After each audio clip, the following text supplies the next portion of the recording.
Take a look at what's happening here on the satellite picture. You can see very clearly that Matthew remains a very powerful hurricane moving up through Haiti and Cuba this morning and will continue on a northerly track. There has been a little bit of a shift now from the earlier track. It's slightly east of where it was earlier this morning, but we're still obviously keeping a close eye on it. We have a hurricane watch in effect for our viewing area, with the exception of Okeechobee County, but we have the Treasure Coast and coastal Palm Beach County under a hurricane watch now. All of the Bahamas under a hurricane warning. So a hurricane watch means that we could see hurricane conditions within the next 48 hours, and that's what we'll be watching for as Matthew gets very close to our coast by the time we get to Thursday. Here's the latest track from the Hurricane Center. Winds at 145, moving north at 10 miles per hour. Expected to move up just to the north of Cuba by later tonight and then north of Cuba by early tomorrow morning. Here's a look at Wednesday at 8 o'clock at night. Still a Category 4 storm moving up through the central and northern Bahamas. And here's where it gets pretty close to us. During the day on Thursday, this is a little slower than the earlier tracks, but during the day on Thursday, coming in very close to our viewing area. The cone still extends inland, Palm Beach County, the Treasure Coast, out to Lake Okeechobee. So there's still the potential for this to turn closer to the coast. It also could end up much farther to the east here, which would be a much better scenario for us, much less of an impact for us. But we have to watch this carefully, especially late Wednesday through Thursday and into early Friday. Once we get to Friday morning, it starts to move well up to the north, Daytona Beach, Jacksonville, up toward the Carolinas later in the day Friday, and eventually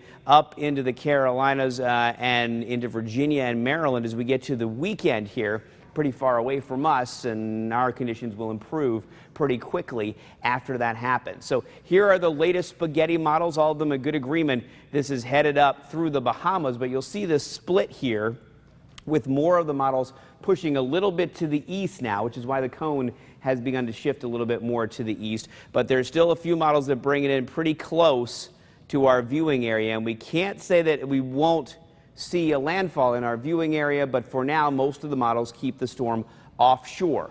But obviously, a hurricane watch has been issued, which means hurricane conditions are possible within the next 48 hours. And then it moves up to the north, could impact everywhere from Massachusetts to Maine to Nova Scotia once we get in the beginning of next week. Now, we do have some rainfall around today. This is unrelated to Matthew, but we continue to see the potential for showers and thunderstorms as we move through late morning and into the afternoon. Watch this. Here's Vipercast, and there you see showers and a few strong thunderstorms possible through the afternoon. Most of the rainfall looks like it will be a little farther inland, but we could certainly see rain along the coast. Here's 6:30 tonight. Vipercast picking up some showers and thunderstorms near the Treasure Coast. Any thunderstorm that develops could be strong this afternoon and this evening, and even evening rainfall is possible. Then things will quiet down a little bit overnight. So here's a look at the forecast. Breezy this afternoon, winds picking up a little bit out of the east. Temperatures mid to upper 80s, showers and a few strong thunderstorms possible. Tonight, rainfall will start to taper off a bit. Muggy overnight, northeasterly winds pretty light. Tomorrow, gusty winds will start to pick up, especially in the afternoon as Matthew gets closer to South Florida. Could see some heavy rainfall late in the day and into the day on Thursday. So here's the breakdown. 60% chance for rain today, 70% chance on Wednesday. That's mainly as we get a little later in the day and into the overnight hours. And then it's on Thursday. And for the first part of Friday, we can continue to see some impact from Matthew. Again, that hurricane watch in effect for the Treasure Coast and coastal Palm Beach County. By the way, it does include Lake Okeechobee in that hurricane watch. And then over the weekend after Matthew moves away, much drier and sunnier conditions.